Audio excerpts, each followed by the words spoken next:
We are made from Earth.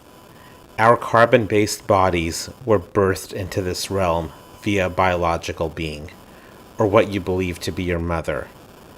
While the biological being having given birth to you is a process that fits within the scientific and vernacular definitions of being born, understand that those definitions have been externally imposed upon us and are supported by forces that are not compatible with Earth's energies.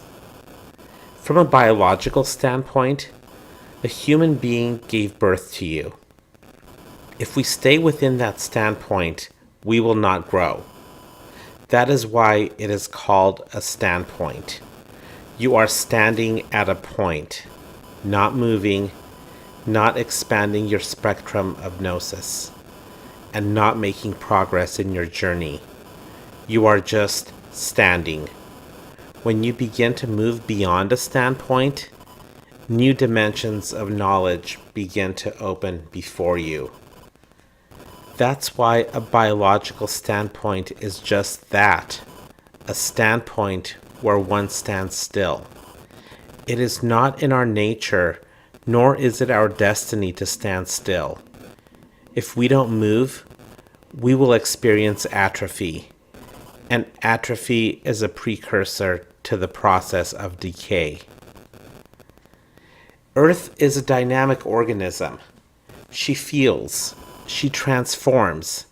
She is never the same, nor does she stand still. More importantly, she does not follow a prescription for her existence. She determines her own destiny. We are a part of Earth. We are of Earth. We play a role in how she feels and how she transforms. In an ideal world, a mother does not fail her child. A mother does not numb her child. A mother does not lie to her child. A mother does not mislead her child. The biological being that gave birth to you has faltered many, many times. By her very existence as a human being on a spirit life journey, she has failed because she needed to learn. She has failed because one needs to fail in order to realize success. She is learning, and you have unknowingly played a critical role in the process.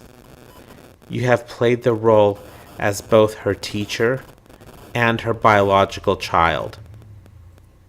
To conflate the notion that a biological being that has given birth to you with what a mother actually is a false light and is created to lead us astray from our symbiosis with Earth. It is no coincidence that the first 4 letters of mother spells moth. A moth is a false light being. It mimics the butterfly, but lacks its vibrance and beauty. It mimics animals it isn't, and casts itself as a being that is far removed from what it actually is. A moth teaches us that a being that takes the shape of something it isn't lacks virtue. It prompts us to accept something that lacks in lieu of something that radiates beauty. Speaking of false lights, let's pay a quick visit to the karmic cycle. When one experiences biological death, the deceased is visited by a false light being they have created. This false light being is there to instill comfort within them, to open the deceased up to the idea that their soul needs to return to the physical earth realm, to be birthed into a new body, and enjoy the bitter fruits of another incarnation. This false light being often takes the form of the mother of the deceased.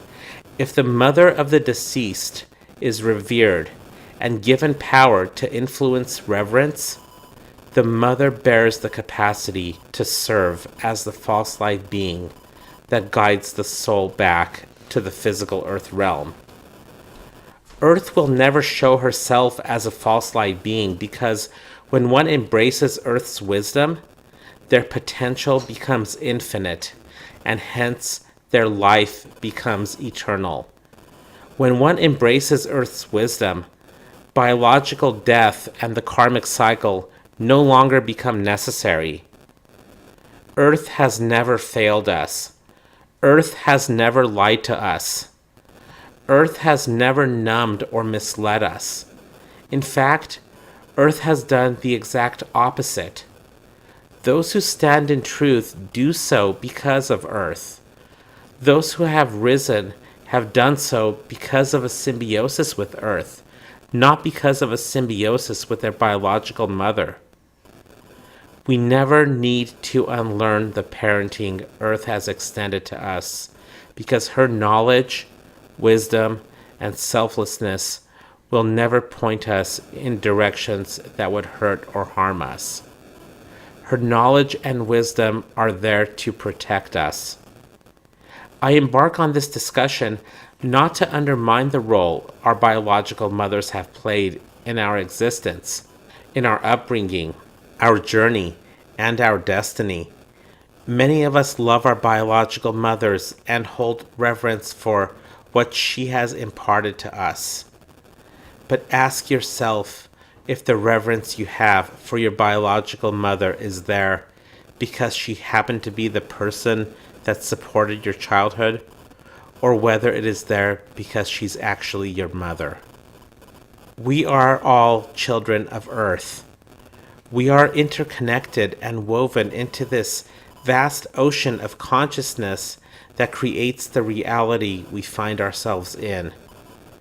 To embrace your biological mother is to embrace someone who has been an important part of your life. To embrace Earth, to understand her, to grow from the knowledge, wisdom, and selflessness she imparts is to truly understand what motherhood entails. That's all for now. Be well, sun gaze, and thrive selflessly.